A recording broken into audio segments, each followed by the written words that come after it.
Video में हम बात करने वाले हैं डिप्लोमा के मोस्ट पॉपुलर ब्रांच, जिसके द्वारा आप डिप्लोमा अगर अपना कंप्लीट करते हैं, जिन ब्रांच से आप डिप्लोमा कंप्लीट करते हैं तो अपने लाइफ में प्रॉब्लम ना होगी, उन ब्रांचेज के बारे में बात करेंगे। और आज के इसी ही वीडियो में हम उन ब्रांचेज के बारे में भी बात करेंगे जिन्हें लेकर आपको ज़िंदगी भर पछतावा हो। तो बने रहिए वीडियो में अंत तक। आप देख रहे हैं ज्ञान भी सचिन का शानदार यूट्यूब चैनल। तो दोस्तों, जो हमारा पहला ब्रांच लिख कर आ रहा है स्क्रीन पर, वो लिखा है diploma in computer science and engineering. तो दोस्तों, अगर इसके बारे में हम डेप्थ में बात कर लें तो अगर आपको डिप्लोमा के बाद बीटेक करना है तभी इस ब्रांच को आप चूज कीजिए, अन्यथा इस ब्रांच को बिल्कुल ही ना चूज कीजिए, क्योंकि diploma in computer science and engineering में जॉब आपको बिल्कुल नहीं मिलेगी।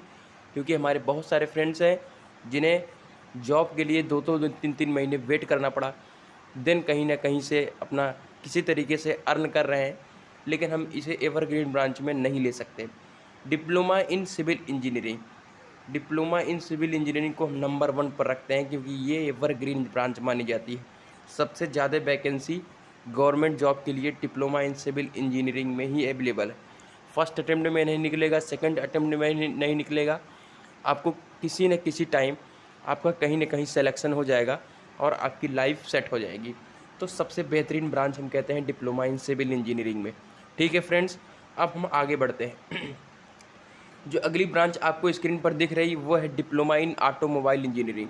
अगर आपको प्राइवेट सेक्टर में जॉब करना है तो ये एवरग्रीन ब्रांच मानी जाती है। एवरग्रीन का मतलब है ये diploma in automobile engineering mechanical का ही एक पार्ट है।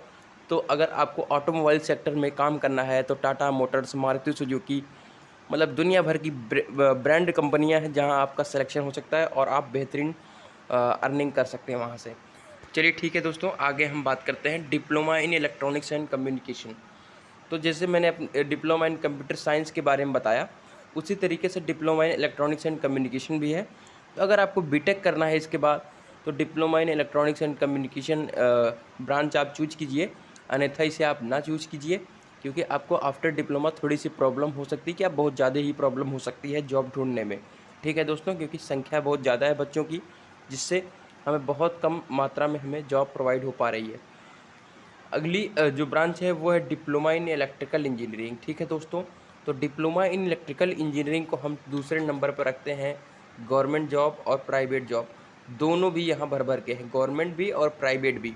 तो diploma in electrical engineering, civil में तो सिर्फ गवर्नमेंट जॉब ही है, लेकिन इलेक्ट्रिकल में आपको प्राइवेट सेक्टर और गवर्नमेंट सेक्टर दोनों में 50-50% का सब कुछ मिलेगा।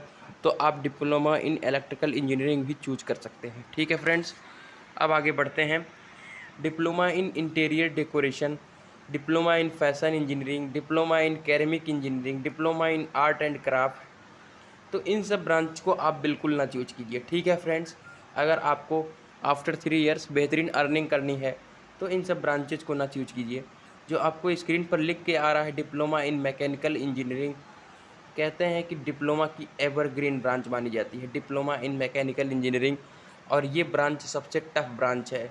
ठीक है फ्रेंड्स, इसी ब्रांच से मैं भी अपना डिप्लोमा कंप्लीट करने वाला हूँ, तो वे diploma in mechanical engineering evergreen branch मानी जाती है। तो फ्रेंड्स, अगर हम आपको रिकमेंड करें कि अगर आपको प्राइवेट सेक्टर में जाना है तो डिप्लोमा इन मैकेनिकल इंजीनियरिंग या डिप्लोमा इन मैकेनिकल ऑटोमोबाइल दोनों आप चूज कर सकते हैं, और अगर आपको गवर्नमेंट जॉब में जाना है तो डिप्लोमा इन इलेक्ट्रिकल और डिप्लोमा इन सिविल आप चूज कर सकते हैं। ठीक है फ्रेंड्स, तो अब आगे बात करते हैं आगे की ब्रांचेज में।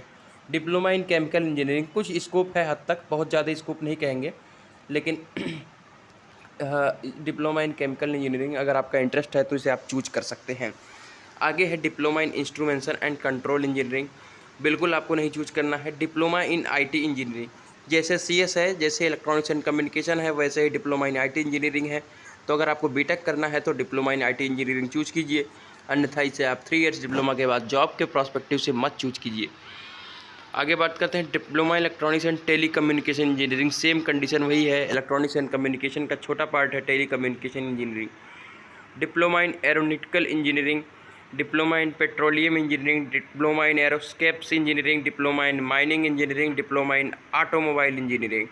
तो हम आपको रिकमेंड करेंगे कि डिप्लोमा इन ऑटोमोबाइल इंजीनियरिंग ही चूज़ कीजिए। ठीक है दोस्तों, आगे बढ़ते हैं और diploma in genetic engineering, diploma in biotechnology, diploma in plastic engineering, diploma in agriculture engineering, diploma in food processing and technology, diploma in dairy technology and engineering. तो इन सब ब्रांचेस को आप बिल्कुल ना चूज कीजिए। Diploma in dairy technology engineering, diploma in power engineering, diploma in infrastructure engineering.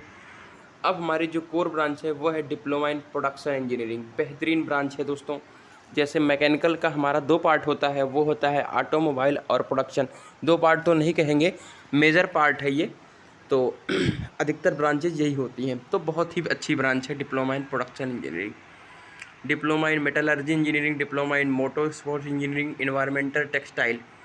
Diploma in textile engineering आप choose कर सकते हैं क्योंकि इसका भी स्कोप बहुत ही है, क्योंकि आफ्टर बीटेक बहुत ही अच्छा स्कोप मिलने वाला है, क्योंकि इसके कॉलेजेस कम हैं और मांग ज़्यादा है। ठीक है फ्रेंड्स, तो आज के इस वीडियो में इतना ही था कि आपको कौन सी ब्रांच चूज करनी है और कौन सी ब्रांच नहीं चूज करनी है। हमने सारी ब्रांचेस की लिस्ट आपको दिखा दी, तो आपके अकॉर्डिंग आप अपना ब्रांच चूज कर लीजिएगा। तो मिलते हैं एक नई